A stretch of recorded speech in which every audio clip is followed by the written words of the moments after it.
That's right. Bear down, Bears fans. It's time for another edition of the Chicago Bears podcast, Bears Banter, powered by Second City Gridiron. Bill Zimmerman with you.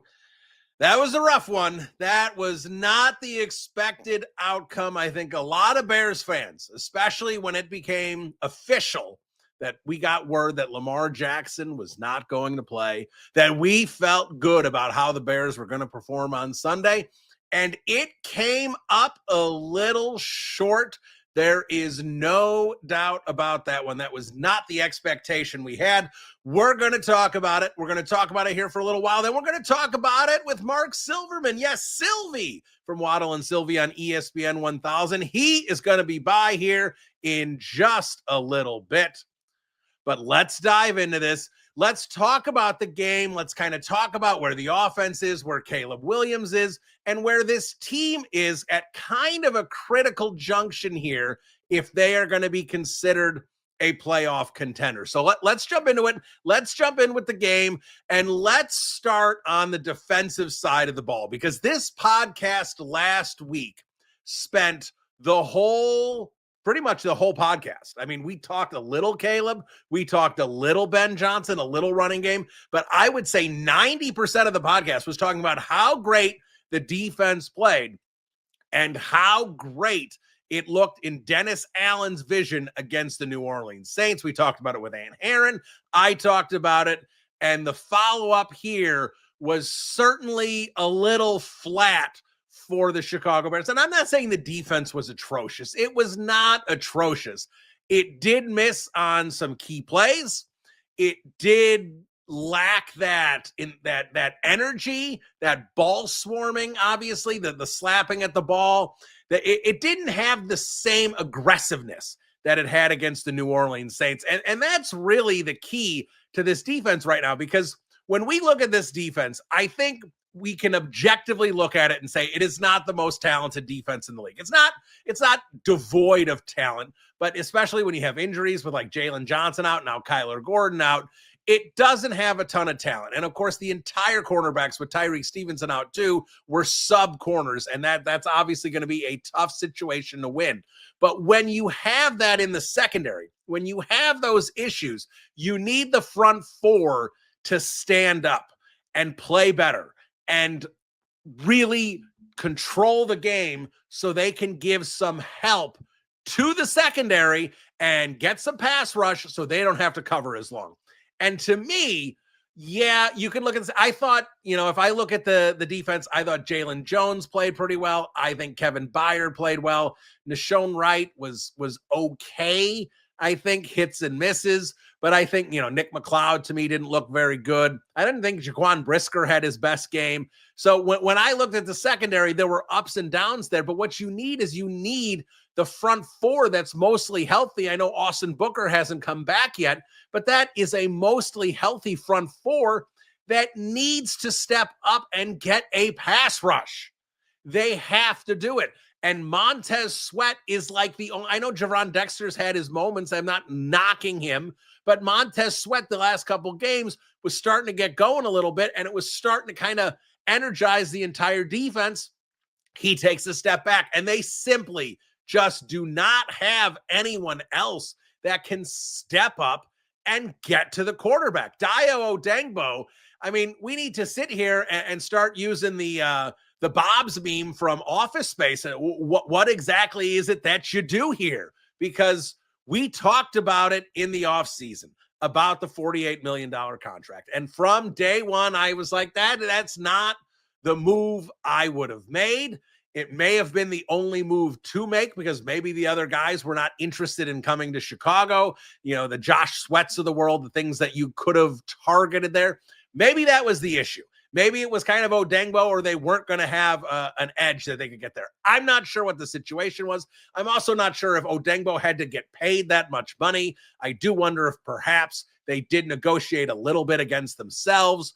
But regardless, Odeyingbo was the move that was made. And to me, it was a very lackluster move, and it was an overpriced move because they were paying Odeyingbo because they were hoping he would grow into this role. And of course, it's only been a handful of games and he might get better. I mean, look at Dominique Robinson. Before he got hurt, he was actually showing a little ability on the field. How many times have I destroyed Dominique Robinson on this podcast because he has been an absolute ghost every game since his first game in the NFL, against San Francisco in the rain, where he got a couple sacks and literally did nothing for the next 3 years, basically, until we're finally seeing him have a little success here in Dennis Allen's defense. That's great to see. And now, of course, he's banged up, but we're looking and sitting here with Odengbo and this edge room and knowing they just can't get to the quarterback.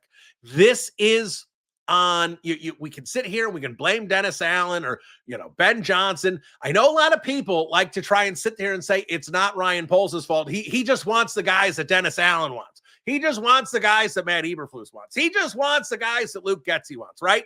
Like every draft pick, every free agent signing is something for the coach. Tremaine Edmonds was for Matt Eberflus. Kyler Gordon and Jaquan Brisker were for Matt Eberflus. DeAndre Swift was for Shane Waldron. How many times can we just say, well, okay, fine. Ryan Poles isn't making any decisions, and why is he here?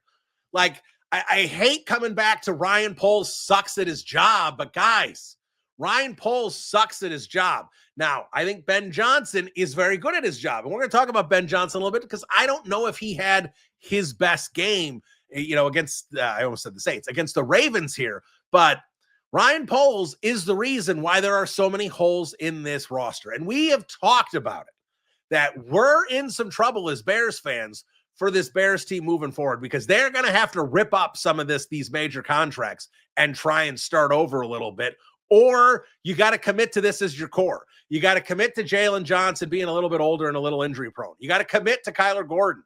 You got to commit to keeping Tremaine Edmonds around and Montez Sweat around. And that's what you have to do. You have to say, these guys are good enough, or we may have to take a half a step back because we need to get some cheaper options that play as good, maybe better than some of these veterans because they've committed so much money. We talked about it on last week's podcast. It's not being talked about at all. And I understand most analysts and most people want to talk about the season at hand, but when we're approaching the trade deadline and people want to make all these moves and you sit here and go, all right, cornerback, right? Cornerback is where they'd have to make a move. So you want to go out and you got to get like a veteran, someone who's good. You got to give up either a third, fourth round pick to get someone like that. And if you do, you're going to want to keep them because you don't want to just light a draft pick on fire for 7 games or 8 games with a rental player.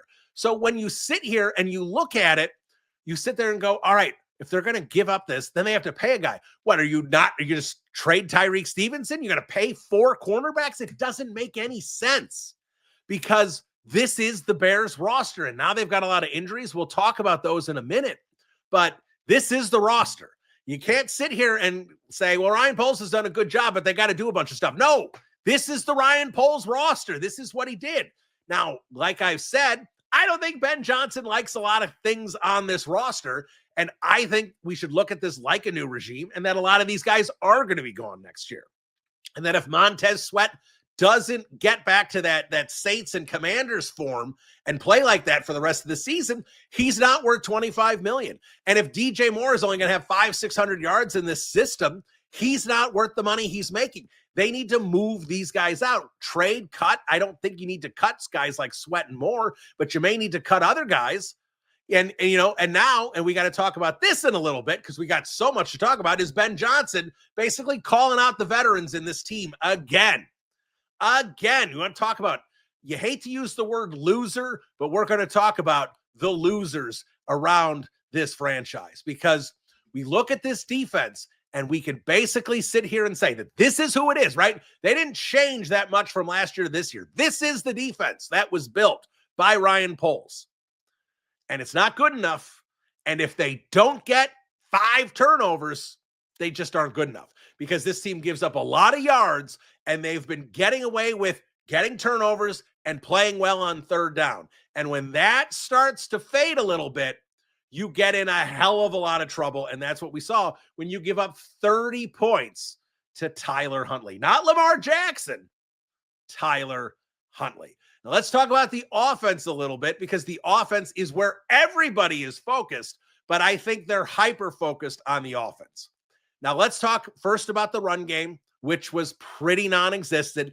I think tough to judge the run game there because of the fact that things just kind of fell apart in the first half. They ended up needing to throw a little bit more. They didn't really get things going and get those ball control drives that they've had the last couple of weeks. It just didn't gel for whatever the reason. It needed to gel. It's a problem that they couldn't get the run game going, because we know how important that is for Ben Johnson's offense. But at the same time, it wasn't the main issue, but it was an issue. And I think it was kind of an issue of the entire game got away from the Chicago Bears, not so much that they couldn't get the run game going. It was that the game got away from them. And I think if they had a little bit more control of this game and they did a little better defensively and a little better in a couple other areas, they might have been able to get a few more running plays going and get a better version of what we saw out there. Because, offensive line wise, I thought Theo Benedict looked better after he had been stepped back a couple of weeks. Darnell Wright's really taking positive steps forward this year. Joe Thuney might have had his worst game of the season. I saw actually Thuney at the goal line miss a couple blocks. Like, you sit there and see 62 missing a block. You're like, what in the hell? How? Like, he's so good. You don't even expect to see that, but nobody's perfect. And I thought Dahlman and Jackson were okay from what I could see. So when we get here, we got to look at the passing offense, and the passing offense has not looked fantastic.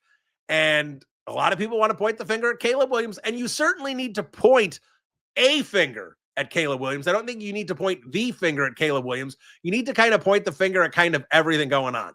And I thought Ben Johnson called, again, and I'm not a rip Ben Johnson guy. I love that he's here. I thought Ben Johnson may have called like his worst game of the year. Thought there were some questionable decisions, where to run, where to pass.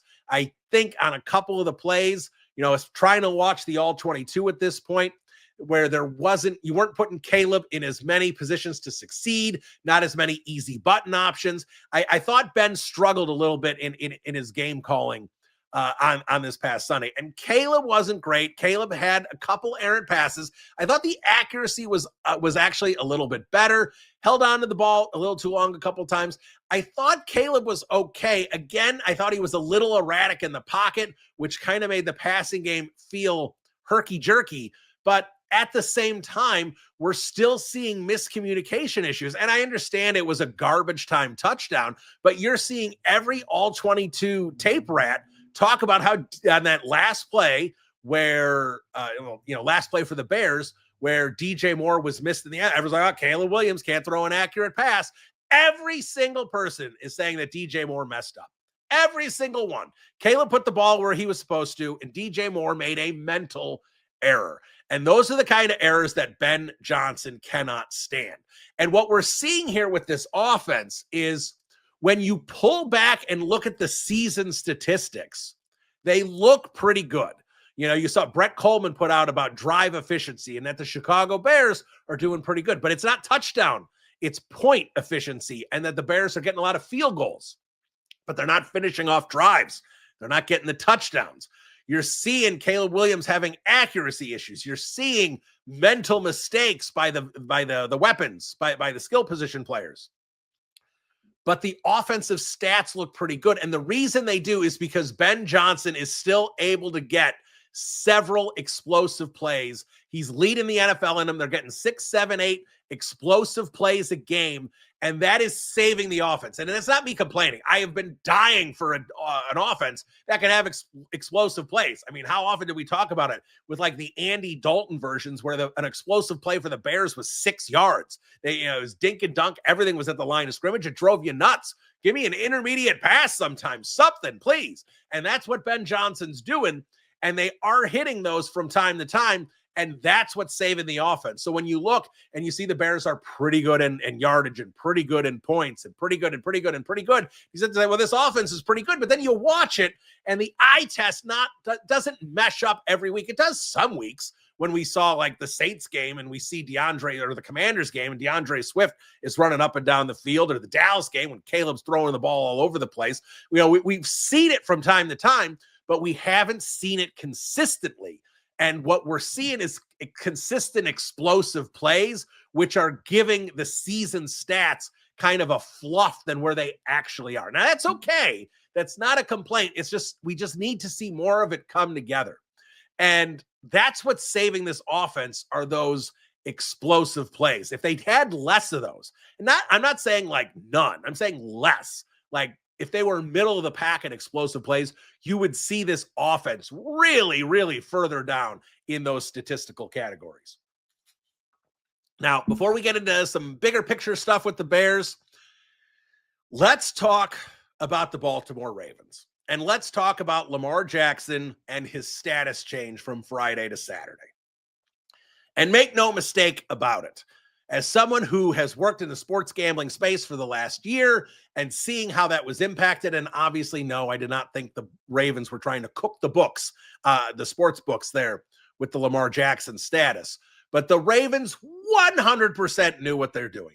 Don't listen to John Harbaugh. Oh, it was an honest mistake. Well, the rules, the rules said what exactly? If he practiced with the scout team as one of the stars in the league, that's not a full practice. Well, we didn't understand. Don't try it, Ravens. That was the biggest pile of BS. The Ravens were looking to try and get a competitive advantage. They were desperate to win that game. They fall to 1-6. They're in deep crap. And their division, they know it. Their division is winnable. The Browns are tanking. The Bengals are going to be lucky to win 8 games. And the Pittsburgh Steelers are kind of a paper tiger. Baltimore knows they can get back in this thing. They can go 10-7 and win the division. They go to 1-6. It's going to start getting a lot harder because the AFC North's only getting one team, right? You're getting the Bills. You're getting the Patriots. You're getting the Colts. You're going to get the Chiefs. You're going to get the Broncos. That's 5 right there. AFC North makes 6. There's one other spot. Do you really think the Steelers and the Ravens can finish ahead of like the LA Chargers or the Jacksonville Jaguars? Both of them? I don't. And I don't even think the Jaguars are very good, but I think the Chargers are pretty darn good. So I look at that. The Ravens were desperate. They knew they couldn't fall to 1-6. They're looking for any competitive advantage they could. So let's put Lamar Jackson as a full participant. Let's think the Bears think they're preparing for Lamar, and then Sunday prior to game time, we'll find out that it is Tyler Huntley. That's what they were trying to do. They were trying to do gamesmanship. They knew they were misleading, and they wouldn't have gotten caught, except Ian Rappaport got information that he was with the scout team, mentioned it on whether it was a tweet or on NFL Network, and the Ravens are like, sorry. We meant he was a limited participant. Our bad. Don't fall for it for a minute. This was shenanigans. This was a bunch of crap. They need to get in trouble for it. I'm not saying they should lose a draft pick. If they do, I don't think it should be more than a 6th or 7th round pick. I don't think they should get clobbered for this one, but they also need to be fined. And I don't know if $500,000 is a good fine.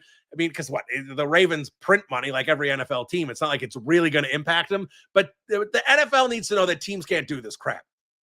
And I'll be honest, I said this isn't about gambling, and it's not, but coming on the heels of what happened with the NBA, and the Ravens are putting out a false injury report that literally impacted the point spread by 5 points. You don't think the NFL is paying attention to that? You're damn right they're paying attention to that. They do not want to get dragged into this with the NBA and some of this other stuff. They've been pretty above board with all this stuff. They haven't gotten drugged down into the mud with it. They don't have a Tim Donaghy. They don't have, Chauncey Billups poker games. They don't have this stuff. You don't have this black eye. They don't have Pete Rose. They don't even have Shoeless Joe from 100 years ago. They had the Paul Hornung and the Alex Karras stuff, and that was like 65 years ago. And they have avoided it for the most part. So the Baltimore Ravens knew what they were doing. The NFL knew what they were doing now, and there absolutely needs to be a punishment on that. Want to talk about a couple more things here before we get to Silvy. I want to talk about the kicking game. I want to talk about the injuries. I want to talk about what Ben Johnson had to say. And well, I guess a little bit about Caleb Williams with everyone panicking. Cairo Santos is not the answer. The scramble field goal that was well short. Like Santos, he couldn't have hit it any better. It was perfectly center. You could tell he got about all of it he could get. He just doesn't have the leg. Now, a lot of people are screaming for Jake Moody. Jake Moody is not the answer either. And I love that Jake Moody won the Commanders game. What a great story for Jake Moody. Nice little redemption for him. Had to have felt good. The Bears were all excited for him. Guys, have we forgotten that one of Jake Moody's missed field goals was drilled into the offensive linemen's helmets? It has so low it had no shot. You can't have that as an NFL kicker. Now, I understand that Cairo Santos has no power, and it's a struggle for kickoffs for him, and it's a struggle for anything past about 52 yards, and it's just an issue when Cairo Santos is your kicker. But I'll tell you what, neither of these guys is the long-term answer at kicker for the Bears. They need to figure this out. They need someone new in here next year, not Jake Moody and not Cairo Santos. You want to bring in a rookie and have Jake Moody compete with him? Fine. Go ahead, do something like that. But for the rest of this season, if you told me I can have Cairo Santos and his lack of power, but bullseye from 40, accuracy from 45 yards in, I can have that, or I can have Jake Moody, who has a much bigger leg, but doesn't know where the ball's going half the time. No, thank you. Not interested. Now, you want to keep Jake Moody on the practice squad. You want to, try him here or there time to time and see if maybe he just needed a change of scenery. But I'd also like to see Jake Moody kick balls in December when the wind is swirling at Soldier Field. There's other things you need to look at too with this, and not just if he can kick well when the weather is in pretty good shape. We know how difficult it can be to kick at Soldier Field. And as for these injuries, Kyler Gordon's back on the IR. Tyreek Stevens, we'll see if he can play this week against Cincinnati. The injuries are certainly mounting. I'm just going to be honest here. I just don't think the Bears should make a major move. I know fans want to see something. They want to see a little splash, something to help the secondary, because, being down Jalen Johnson and Kyler Gordon and possibly Tyreek Stevenson. Look, Terrell Smith was their fourth cornerback. He's out too. You're down to your fifth, sixth, seventh corner. Za Frazier was technically their sixth corner, so they're technically down to their fifth, seventh, and eighth cornerbacks. That is rough. That is a rough spot to be in for any kind of defense. That's not exactly what Dennis Allen thought he was getting with the secondary this year, when he thought he was getting an elite secondary, and now it's a not so good secondary because all the elite players are injured. So the injuries are a problem, but I just don't see the solution. You've paid Jalen Johnson. You've paid Kyler Gordon. Tyreek Stevenson is still on his rookie contract. Who are you bringing in? You want to sign a guy off a practice squad? You want to sign a veteran off his sofa and see if he's got a little life left in his legs? That's fine. I'm not saying you can't mix it up and try and do something. You want to do a 6th, 7th round pick swap and bring in a cornerback that you think might be able to help, that might be a fit in Dennis Allen's scheme? Okay, do it.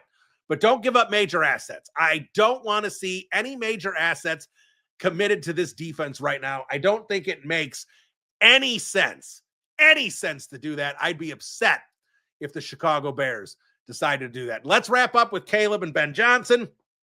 I have seen Tyson Bagent calls on the timeline. Please, Bears fans, please, let's not do this. Please, I am begging you. If we have the rest of the season of Bears fans going bonkers for Bagent, I just can't deal with it. That is not the solution. Yes, Caleb Williams has absolutely struggled the last 2 or 3 weeks. He has not looked as sharp as he did a few weeks ago. Development isn't linear.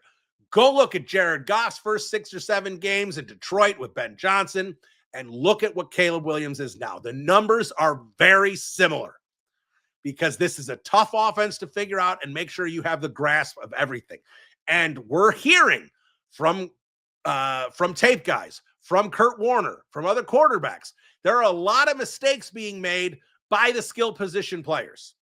And I think that is why we are starting to see, and with the penalties too, and I understand Bears had a couple bad penalties go against them. The DeAndre Hopkins missed face mask was brutal. They would have punted there at that point, almost certainly. Obviously, they would have had the third down again, third and whatever it would have been at that point, 22, assuming they're not getting the first there, and they punt. Bears get the ball back with a chance to tie. But again, the Bears didn't play well enough to win. So we can't sit there and be like, just point at one bad call and be like, well, if that call didn't happen, because the Bears didn't play well enough to, in essence, to earn better calls. And I'm not certain to say that the refs only give good calls, but I'm saying the Chicago Bears did not play well enough to win. Plain and simple. And we can point to DeAndre Hopkins as maybe the reason why they couldn't pull one out that they shouldn't have won, but they didn't play well enough to win. And that's all that matters. And when we're seeing people making mistakes constantly, we're seeing punt formation issues. We're seeing pre-snap penalties again. We're seeing mistakes constantly being made, even not in penalty form. DJ Moore goes to the wrong spot. Other players run into the wrong spot, not realizing it's a hot route. All the things that are creating issues. And again, I've heard from the draft, from the passing experts, the offensive scheme experts, that Colson Loveland wasn't necessarily in the right spot on the Caleb Williams intentional grounding. You see all these things about the mistakes that are being made. Not by Caleb Williams. Is Caleb Williams making mistakes? Yes, but so many other mistakes that are being made elsewhere that it comes back and it looks worse for the quarterback. So don't sit here and think that Tyson Bagent is magically going to clear everything up. Maybe it looks a little cleaner. Maybe it doesn't. Who knows? But that's not the point. This isn't sit Caleb Williams down for 2 seasons and let him learn.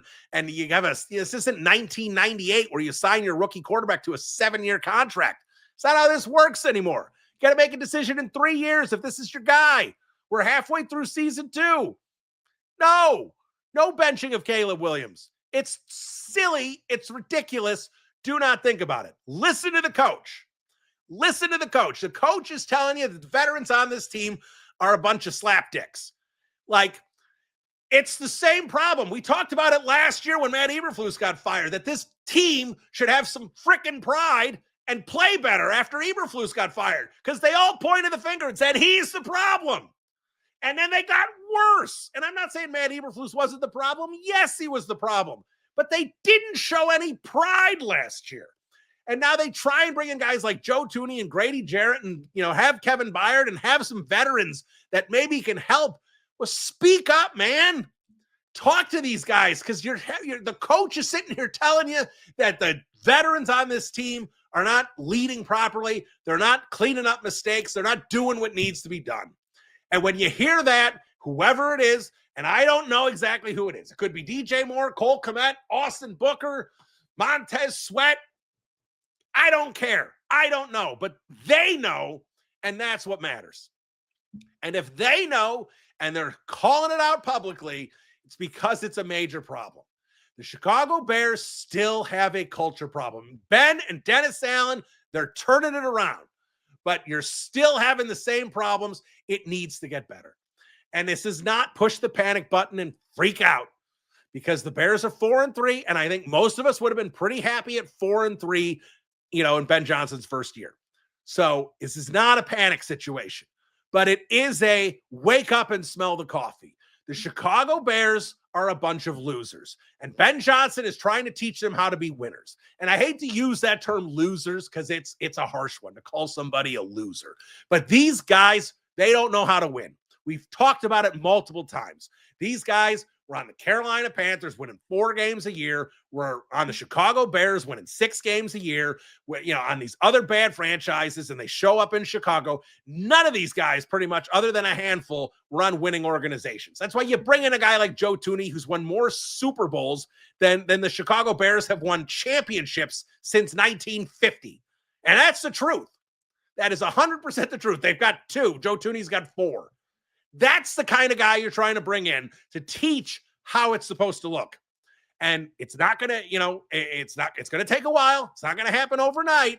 But like I said, I really feel strongly that we are going to see some surprises on some of these veterans gone next year, whether it be trade, whether it be cut, because if they are not walking the walk, if they do not have the right attitude at Hallis Hall, Ben Johnson is not going to stand for it. And after one season, if you see, and again, I don't know, I'm just bringing up names for examples. If you see DJ Moore get shot out of town, if you see Cole Kmet get cut or whatever, and it's because they had a bad attitude in the locker room, I'm not saying they did, just saying a player of that caliber, if you see them gone, that is going to be a wake-up call to everyone else in that locker room. And that's where this gets frustrating, because time and time again, the Chicago Bears culture, what George McCaskey has built at Hallis Hall, from Ryan Poles and it trickling on down, is broken. And Ben Johnson is desperately trying to fix it, but it is a hard, hard hill to climb. It is the tougher hill than Walter Payton running up the hill in Arlington Heights off of 53. It's that kind of hill that Ben Johnson is walking up and dragging this team with him. They'll get there eventually. I don't know when it's going to be. It may not be this year. The roster may not have it figured out. Some guys will, but some guys won't. And if they don't, see you later. We're going to talk about all this with Silvy. This is Bill Zimmerman, Bears Banter. We'll be right back. Welcome back into the podcast. Always excited to do this. We do this every year. The conversation's always a roller coaster. We never know exactly what's going on with this Chicago Bears team. And honestly, I don't know what's going on with this Chicago Bears team. So hopefully this man has answers. He is Marc Silverman. You know him from ESPN 1000, Waddly Silvy, 3 to 6:30 Chicago time. And of course, his column every week in Shaw Media. Silvy, Bill Zimmerman, how you doing? Bill, it's always a pleasure. Let's get into this about our Bears. Yes, let's dive right in. And I'm going to ask you a question. It sounds like a simple question, but I don't think it is. Are the Chicago Bears good? They can be. I don't think they're great, but I think they can be good. I think on offense, they can be good. On defense, if the turnovers are going their way, they can be good. But I think and I know you're very into this. I think if you look at the stats, and you dive deeper, they don't pressure the quarterback. Nope. On defense. They're banged up in the secondary. So their calling card is taking the football away. And then on offense, the red zone has to improve. The penalties are a mess. The pre-snap penalties. But I think we're at the ground floor on this. And I think that there's hope that they can be good. But this goes back to our whole Ryan Poles issue, which I don't believe in him. And I don't think that the roster is a great roster and maybe not even a good roster. I think it's a decent roster. But a lot of work needs to be done to it. That's for sure. Yeah, and it really does. And I've been talking about this a little bit the last couple of weeks, more so because I didn't really think of this. I didn't really realize what the situation was. And obviously I want to focus more on this season. But since you brought up Ryan Poles, I want to go there next. Next season, I think the Bears have 39 guys under the salary cap. The projected salary cap is $300 million, whatever it is next year. The Bears right now, according to Over the Cap, are projected to be about $2.5 million under the cap right now. And they still need, 12 more guys to get to that 51. They are, in essence, over the cap going into next year. They're either going to have to cut people, trade people, restructure contracts. They've kind of maxed out their salaries here. And you've talked about it. This roster may not be very good. So I'm kind of looking at this, and I want to get to what Ben Johnson said on ESPN 1000 earlier this week. I don't know exactly what the path is going to be next year, but they're going to have some holes basically, no safeties under contract, Tremaine Edmonds, what they're going to do with him. They've got a lot of decisions they need to make. And Silvy, they don't have any money right now to do it. So they're going to have to restructure, trade, cut. They've got a lot of work to do on next year's roster. I think there are a lot of questions here. I mean, I think one of the most interesting questions, and Bears fans get mad, but I feel like there's always a segment of Bears fans, and I don't know if you run into it, where they're very, very protective. And Sure. They don't like any sort of criticism, even if it's from a Bears fan like me, because they still they consider me the media, and they think that my opinions is trying to stir things up rather than just, hey, for better or worse, this is how I think. And so I think like this, they didn't like when I approached this, and there was one of those short videos that we put out on Instagram for promoting our YouTube page with DJ Moore. I think that's a very interesting dynamic.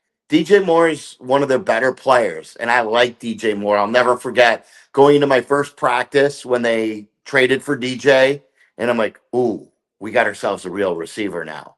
And he was so much better, especially to what they had before then. And in a land where there hasn't been a lot of great receivers, you just appreciated the way he practiced. You appreciated the way he performed in practice. But my question is, if you have Luther Burden for cheap and you just paid DJ Moore and they're very, very similar players and nobody is popping anyway, Luther Burden, you're not getting enough out of him because there's not enough footballs. And DJ Moore, you're not getting enough out of him because there's not enough footballs, and Caleb's going to roam a lot. And then you have Loveland that you got to figure in. So at the cost of what DJ is making, is this one of those players that we need to watch where they have duplicity? It's not an indictment on DJ. And like the story I always tell, Bill, is when I was growing up and I was a big Bulls fan, and Charles Oakley was a great player that the Bulls had, and he was young and he was good, and he was Michael Jordan's protector, and he was their power forward. The Bulls then also drafted Scottie Pippen and Horace Grant. Yep. Horace Grant was the younger version of Oakley and maybe did some things skill-wise better.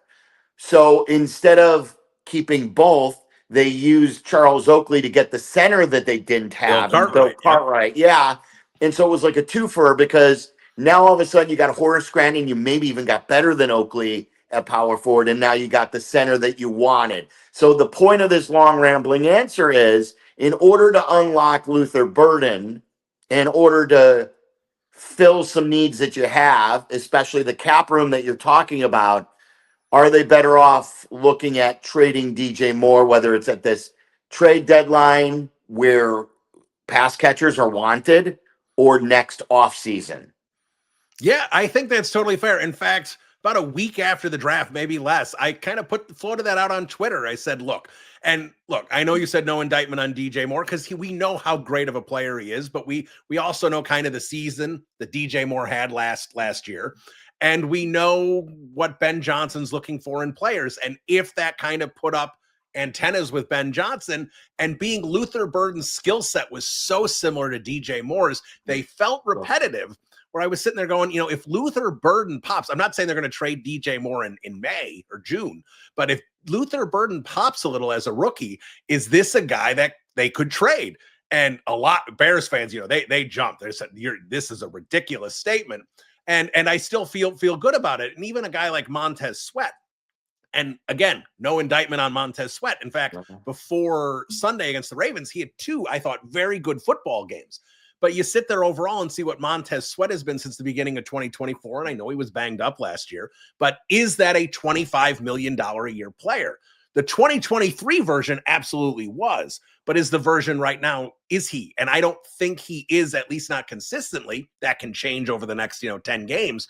But I look at someone like Montez Sweat. You bring up DJ Moore, some of these high price guys that Ryan Poles paid before Ben Johnson was here. And I think there's a very strong possibility that we may see some surprise people not on this team in 2026. And because Ben Johnson too, like you said, and I think you were hinting at this, who are the Ben Johnson players? And we'll find that who are the DA players that they liked coaching and that they didn't like coaching. We'll learn a lot about that, but Io's taking up a lot of money. Dio is. Dio is like our guys, our former players, Yurko and Waddle, think basically he's worthless. That he really, really hustles. He hustles, but he's got zero moves. And he just doesn't do a lot. So there's another guy that you paid. You mentioned Edmonds. Edmonds is having his best year in my world this year, but for an off-ball linebacker, $18 million a year, yeah. He's overpaid. What are they going to do with Jalen Johnson where no more guaranteed money? Jalen was already sort of, making some noise about wanting to renegotiate. And next year, I don't believe there's any guaranteed left. So he may want to renegotiate. What could that look like when you're already lacking depth right now at corner? So I just don't. I haven't loved. And let's keep in mind this, Bill.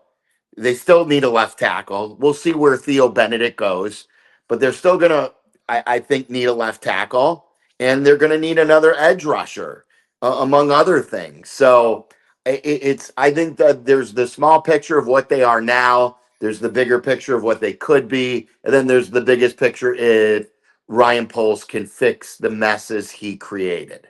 Yeah, and look, and this is where when Ben Johnson comes in, I've looked at this. We always talk about when there's a regime change, how few players the GM holds over from the previous year. We talked about how few Ryan Pace guys Ryan Poles kept, how few Phil Emery guys that Ryan Pace kept. You see it over and over again. For me, despite Ryan Poles still being here, with Ben Johnson here, I've always felt this is almost going to be a regime change, and we're going to see a massive overhaul of this roster over the next couple of years. And when you hear what Ben Johnson said on ESPN 1000 a couple days ago, saying, here's the quote, "We're here as coaches. We're going to help support these guys and be along with them. But it would go a long way if we just had a little bit more ownership in that locker room to take the bull by the horns so we do get this cleaned up." Where I sit there and look, I like Ben Johnson's accountability in terms of what he does as a coach when he says, "I screwed that up." And when he does that, which we always talked about was the issue with Matt Eberflus, he can point the finger at the locker room like he did when he said they weren't practicing like champions after week 2. And now he's kind of pointing out the veterans in the locker room. And when you hear kind of stuff like that, there's something, I don't know who the veterans are, but there are clearly some guys that are a part of this roster, and probably, I'm guessing, core guys that Ben Johnson just does not like what he sees from Monday to Saturday.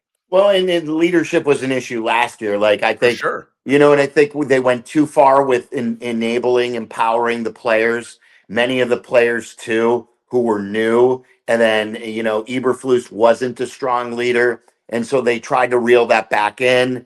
And Ben Johnson is leading, but now he needs a little more ownership. And then I think that's the issue is too, Bill, with leadership is a lot of the guys who are now their leaders are older veterans who aren't going to be here for long. Like Kevin Byard's having a great year, and he's been a good influence on a lot of players. I think you've seen it with Stevenson, where he's really, I feel like, has helped Stevenson find his way after the darkness last year. Grady Jarrett, has barely played, is an outsider, but he's used to leading. Who are the guys that Ryan Poles has drafted that are the leaders? They don't really have a lot of alphas on this team. Cole Kmet was from the past group. I'd say Brisker's your best bet. Yeah, like in Brisker's another interesting case. Do you really want to pay Jaquan Brisker? I get it. So I don't know where the leadership is coming from, because you have Joe Tooney is not a vocal guy, but he's a guy who's awesome and carries weight. Grady Jarrett hasn't played a lot. It's his first year with the team. Kevin Byard is older. It's only his second year with the team.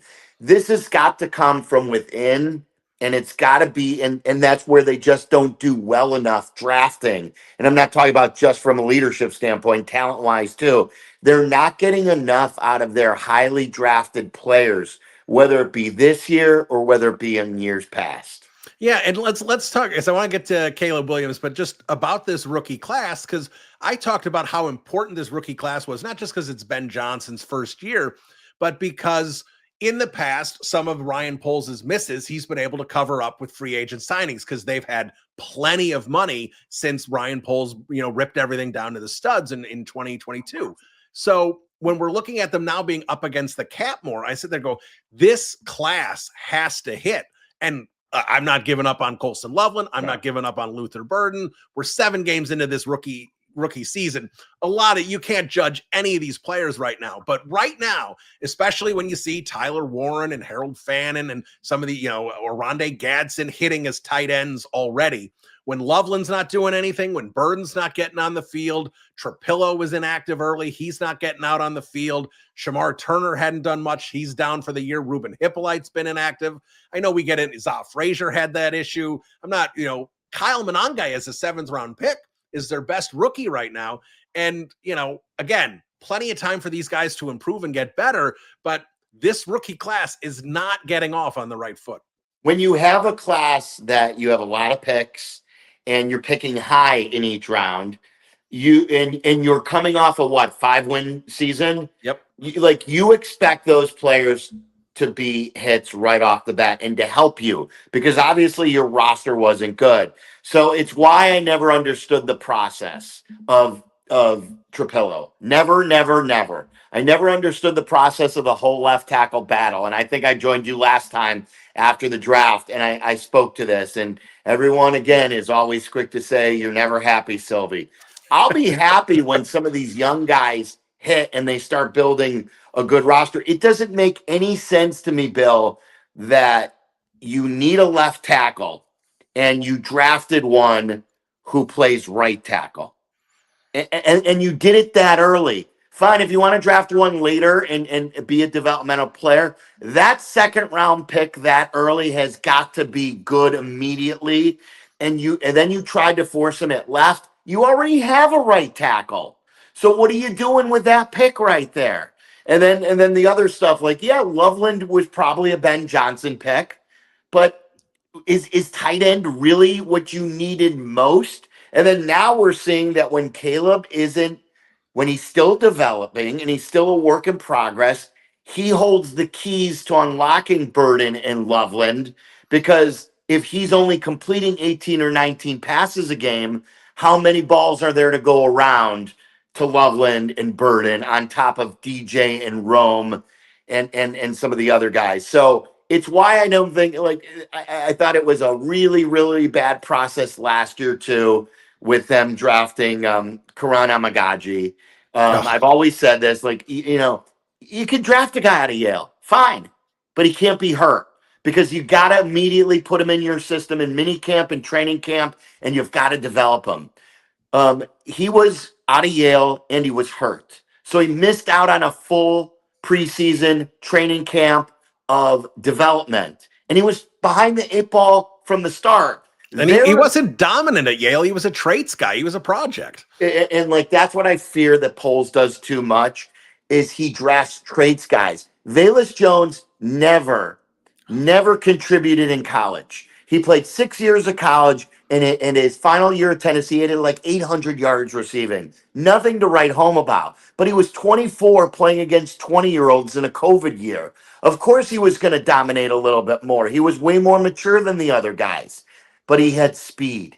He had traits. He couldn't play. He used him. That was the first offensive skill guy that he drafted, Ryan Poles. It's inexcusable, and it's the reason why I've been totally out on Ryan Poles. Yeah, I'm right there with you. And look, I know the Cleveland Browns are bad, and this draft class isn't going to fix everything for them. But if you look at the Cleveland Browns and what they did in the first 4 rounds, and I'll rip through the names really quick. They drafted Judkins out of Ohio State and Dylan Sampson. Those are their top 2 running backs. They've got a great running attack. Dylan Gabriel is starting at quarterback. Harold Fannon's having a great rookie season as a tight end. And Mason Graham and Carson Schweschinger are both starters on the defense. I mean, that's an incredible draft class. And I'm not saying Ryan Poles has to do that, but he's got to get more than he's been getting out of these guys. So, Silvy, I don't want to keep you too much longer, so I want to spend a little time on Caleb Williams. We haven't gotten into it yet. Obviously, fans are alarmed with how he's played the last 3 weeks. Now I'm starting to see on social media the calls for Tyson Bagent, which drives me bananas. But where are you with what you've seen from Caleb Williams here the last couple of weeks? And I like Tyson. I think they really found someone. I think one of the better moves that Ryan Poles made was, going in on Tyson Bagent and his undrafted free agent. But, and maybe I care too much about what people say, and I should just stop checking the mentions, because this is the 3rd reference.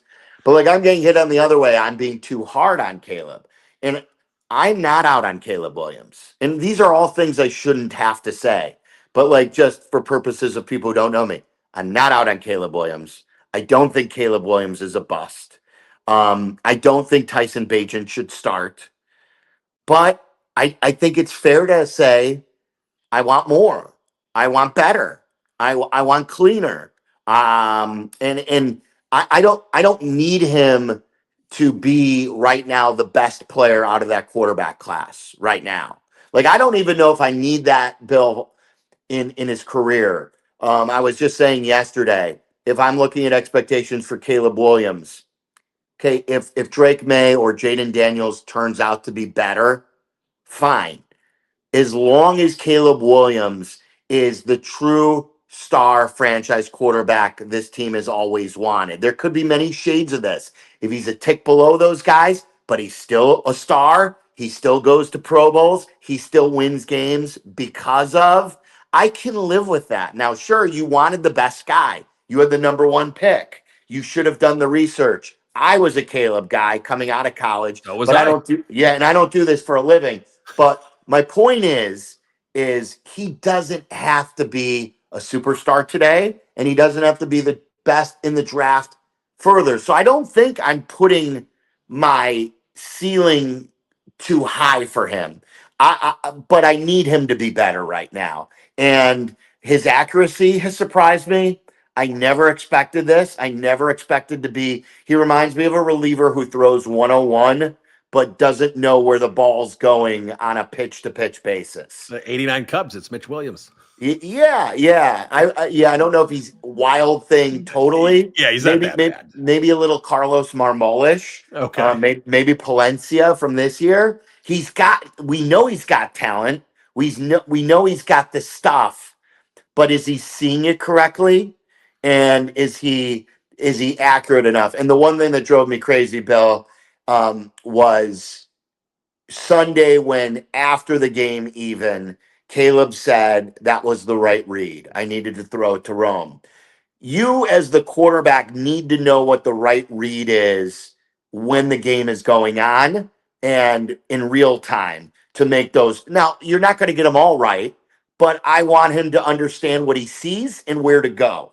And if by the end of the game, when you've had time to breathe, when you'd have time to change into your clothes, when you've taken a deep breath and you're at the podium and you still believe you threw it to the right spot or made the right read, and then Ben Johnson has to come out the next day and say, no, should have checked it down. Guy. Yep. So how are we going to expect him now to make the correct reads in the game if he's not even making the correct reads in the press conference? So that needs to be better. I don't think that's being a hater by wanting that to be better. I know it's a work in progress. I know he had bad coaching. I know he's never really truly been broken down and has been coached hard throughout his career. He's been an ad-libber, but I'd like it to be better. Yeah, and I agree with that. It's definitely something I believe as well, because to me, that's the one thing, like you said, obviously the accuracy is an issue. I feel like that's going to get cleaned up because that's not who he was at USC, but more so, it's how disjointed the passing game looks. And when you look at the season statistics, you go, well, those look pretty good. But I think it's because, and it's a credit to Ben Johnson and it's a credit to Caleb Williams, the amount of explosive plays the offense is getting is what's offsetting. So they're not getting that consistent drive down the field. They're stalling out in the red zone. We know the things that are happening, but because they get so many of those 20, 30, 40-yard chunk plays a game, they're leading the league in them, I believe. It's a great credit. It's not me going, oh, well, it's just because they're getting explosive plays. The Bears offense has never gotten explosive grades. It's a great difference. But I think that's offsetting the issues the offense is having, and it's masking them. Yeah, absolutely. And I don't think it's unfair to just want him to be a little bit better. And I know Ben said he was better this week than he was last week, but he was awful last week. And so I think that's why he was better this week. Now, I'm still in. Again, I'm going to repeat that same thing. I'm going to give it the whole season. And even after the whole season, we're not making any grand decisions on him. So I'm not saying, oh, he's got to be good by the end of the season or else. There's no, 3 full years. It's where it was with Justin. It's where it was with Mitch. The longer that stuff went on and the problems repeated, the more frustrated I became. And I'm going to judge Caleb the same exact way. So I want it from game 8 to game 17 to be better. And then I want to know by the end of the year, Bill, that we got the guy. and whatever that guy is going to be ultimately with the ceiling, we'll see. But I want to know, okay, we're on to something here by the end of this year. Yeah, absolutely. I'm right there with you. So there he is, Silvy. Silvy, I'm going to ask you one quick question as we go. So we're recording this on Tuesday night so you can get back to watching the World Series. Yeah. Coming off that Monday night performance, Shohei Ohtani or Michael Jordan, who's better at their sport? Michael for now, because I'm in Chicago and I covered Michael. But if Shohei keeps doing it like this, It's nuts. This is going to be, in my opinion, the better debate of any of them. Like the LeBron Michael debate is stupid. There's no comparison. I'm not going to get down into it, but it's just dumb. LeBron's not close to the basketball player that Michael was. But Shohei, I had so much fun talking about it. I've had so much fun watching it, and I'm not rooting for the Dodgers. He's exactly what baseball needs. He's so incredible. He's one of the best pitchers. He's one of the best hitters. He's doing both at the same time. To watch him start a game and then lead off in the bottom half of the inning, it's just remarkable. And I am here for it. And I think we should all appreciate it before we start going and making comparisons. Because I think sometimes when we argue about these things or who's better, we try to tear down the other guy instead of simply appreciating the greatness that we're watching. That is a good answer. There he is, Silvy, aka Marc Silverman, Waddle and Silvy, 3 to 6:30 Chicago time on ESPN 1000. Silvy, thank you for the interview. I always enjoy it, and we'll do it again next year. All right, great to see you, Bill, as always. All right, there he is, Marc Silverman, aka Silvy.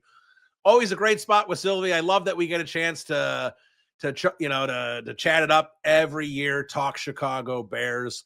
I thought that was a great conversation. May not make you feel all the way better, may not make you feel worse, but he's going to give you his honest opinions about Chicago Bears, about Caleb Williams, Ben Johnson, everything you want to hear there from Silvy. Quick plug, make sure you get your Second City Gridiron merchandise every show. There's stuff there. Just Google Second City Gridiron merchandise. It's the top hit there. You can get Bears Banter merch. You can get merch from all the other shows. Make sure you check it out and tweet at me with your merchandise. I would love to see it. Let's jump in to the mailbag. We got a good number here. We'll get into as many as we can. We'll start with I'm Little John. Nobody wants to turn Caleb into Justin, but when you look at the top QBs, they are all scrambling and picking up first downs way more often than Caleb. Having the threat of a running QB also opens the passing game. Caleb can run. Why not use that more often? Little John, it's fair because Caleb can do it. You don't want him to rely on it. You don't want it to become a crutch. You want him to use it when he needs to. And right now, he's still trying to get comfortable in that offense. And he's trying to scramble to throw, which is a great mentality to have. You want to scramble to throw. You don't want to scramble to run. Sometimes you need to scramble to run, and he'll do it from time to time. I think when Caleb gets more comfortable and he's more certain that he isn't going to be able to run and pick up the yards, he'll throw it. And he'll be more certain if he can run and pick up the yards, he'll run it. So I think it's a patient thing. I think he's still getting as comfortable as he can in this offense. He's not there yet. And right now he's going to scramble to throw, not scramble to run. And Justin, as we know, Justin was first target, second target, run. That's not who Caleb Williams is. That's not who Caleb Williams wants to be. We don't want to change that core of him. We want him to be able to, like I understand it's a long way to go, but like Patrick Mahomes. Patrick Mahomes scrambles to throw, and if he can't, then he picks it up with his legs. It's a better combination to have, Little John. Not where you start scrambling and the defense can start coming up because the quarterback's going to run.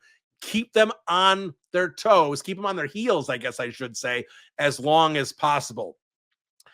Siege asks, answered before, but any new thoughts on Pohl's new defensive end?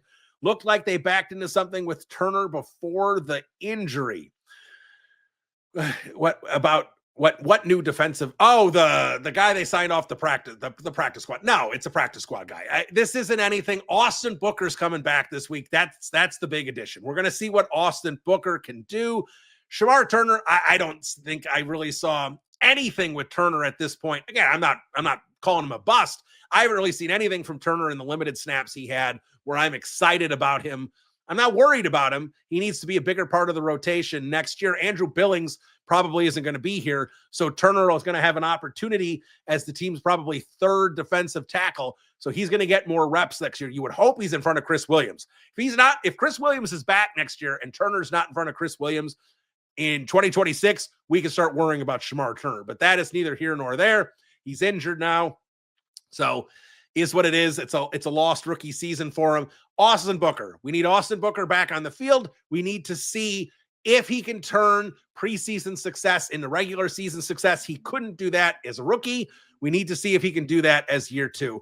I'm not into the, any Jonathan Ford or any of these guys putzing around on the practice squad. Those aren't going to be major additions that are going to fix anything. Little John with another one asked about Austin Booker. We're going to see this week. He's going to be activated. There's no issue there. He's going to be playing on he's going to be playing on Sunday, and we'll see how he looks. He's going to have to get snaps. We'll see how he looks in Dennis Allen's defense in the regular season. Juan asks, how do we feel about rookies right now besides Monangai? I'm disappointed to say the least. I still don't get why they drafted a high tight end, wide receiver, and a natural right tackle. Juan, these are all fair questions. And to be fair, nobody was complaining about Colston Loveland or Luther Burden in May. They were excited about all the weapons that Ben Johnson was going to be able to utilize in this offense. But we look at it right now. Luther Burden is not getting a lot of snaps. He's still clearly behind Olamide Zaccheaus. Is that the right decision? Well, you'd have to talk to people really in the know on the coaching staff to know. I think probably Olamide Zaccheaus is getting more snaps than Luther Burden for a reason. I think the coaching staff understands that Luther Burden is a more talented player than Zaccheaus, so I think there's a reason. Whether it's playbook, whatever it might be, there's a reason that Burden is still behind Zaccheaus. As for Colston Loveland, it certainly has not clicked with the tight ends right now. It didn't click with Caleb Williams and Cole Kmet last year either. I think Caleb needs to learn how to get more comfortable utilizing tight ends. And right now, Colston Loveland, to me, he doesn't look great on tape. Not saying he's terrible. He's just meh. And that's fine as a rookie tight end. It's just tougher to see when Harold Fannin looks good in Cleveland, when Tyler Warren looks like the Incredible Hulk with what he's doing in Indianapolis, when Oronde Gadsden is scoring touchdowns for the Chargers. When you're seeing some of these rookie tight ends playing well, it's tough to see the 10th overall pick not. So it's way too early to worry about it and panic. Ozzie Trapillo, clearly they thought they were going to be able to move him over to left tackle. It didn't work well. So this is where the Chicago Bears are. It's a problem. It's not great. Again, we talked about it over and over with Ryan Poles that this rookie class was critical because Ryan Poles was no longer going to be able to fix bad rookie classes with free agency because of the cap situation. We've talked about it. We've talked about it ad infinitum on this podcast. And now you look at a draft class where Burden's not getting a lot of snaps.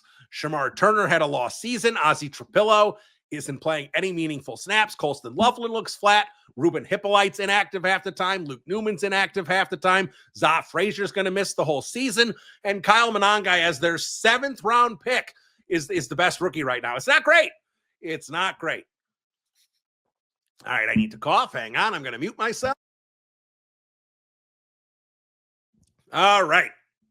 That's sexy. I'm sure you're all appreciate that. Okay, moving on to Ed Helinsky. On a scale of 1 to 10, my phone's glitching. On a scale of 1 to 10, with 10 being the best, where are the Bears at this point in the season? Better yet, why that number?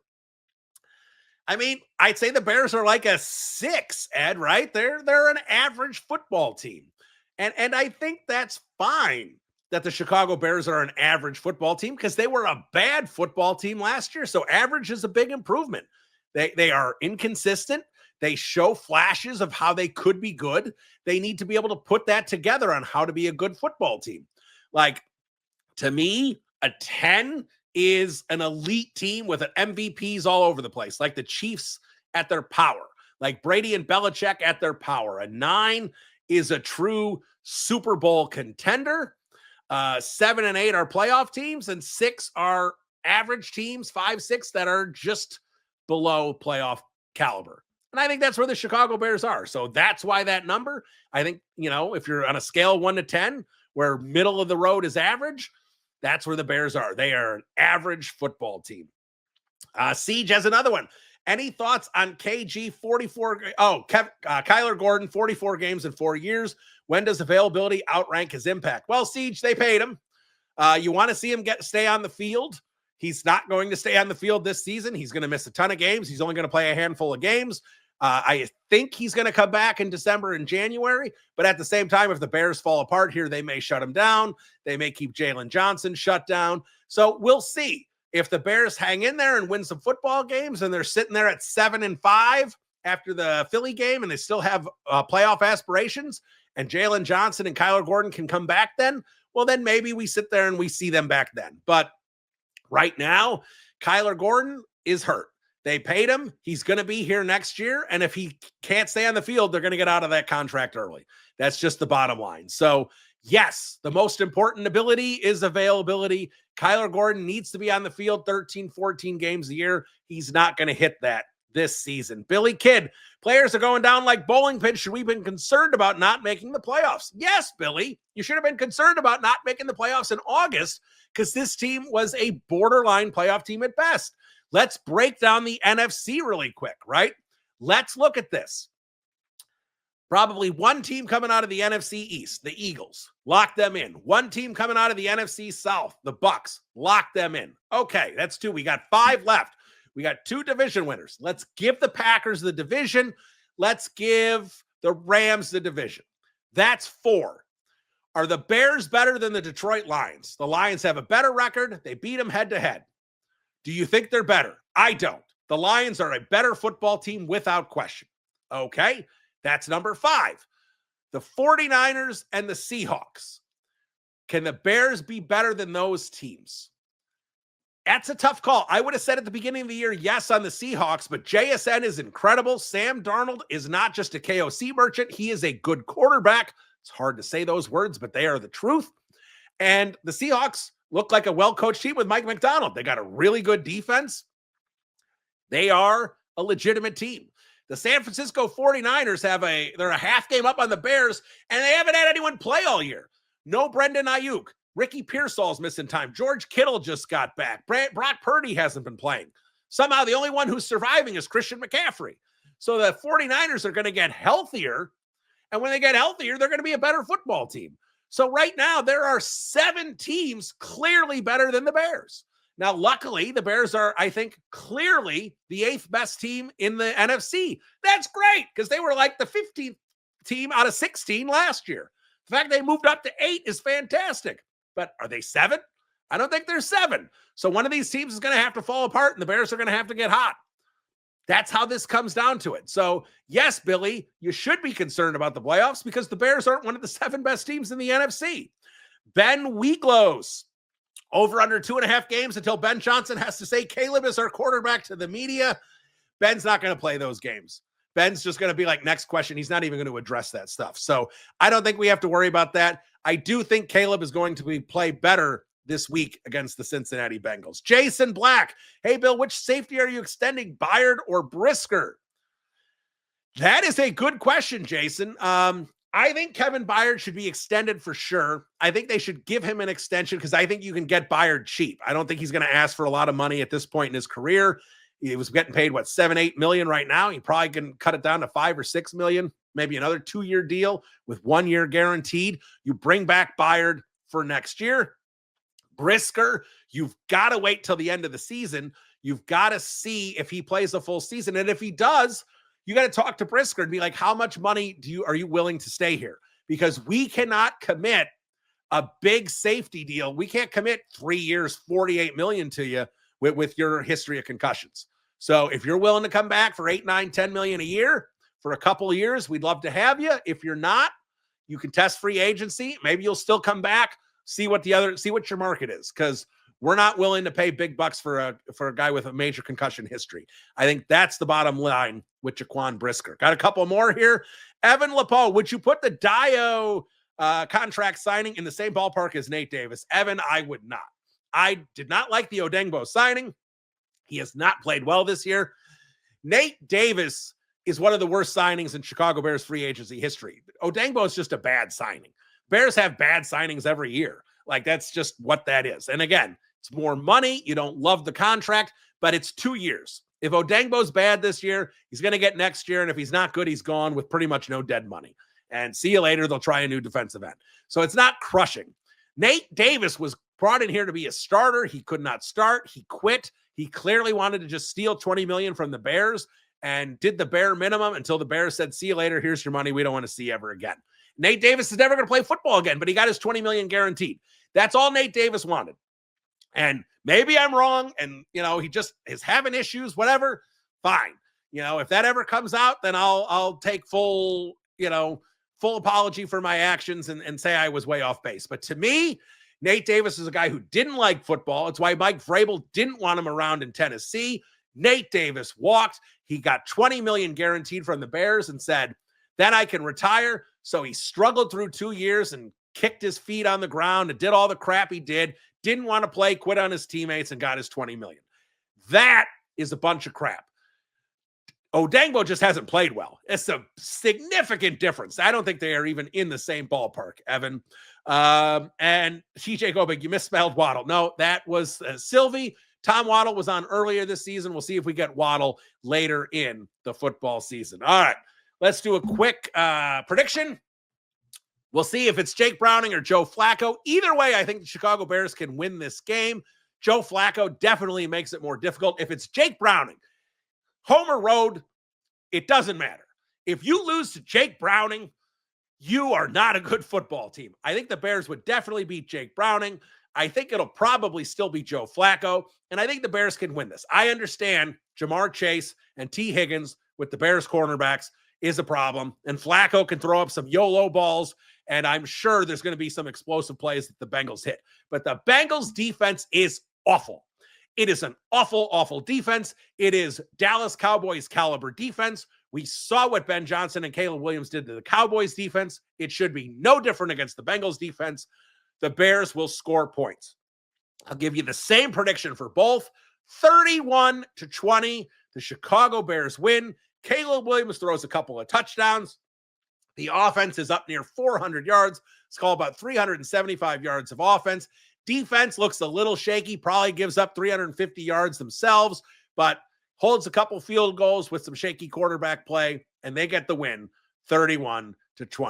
That's going to do it for Bears Banter. We'll talk to you next week. Bear down, everybody. Adios.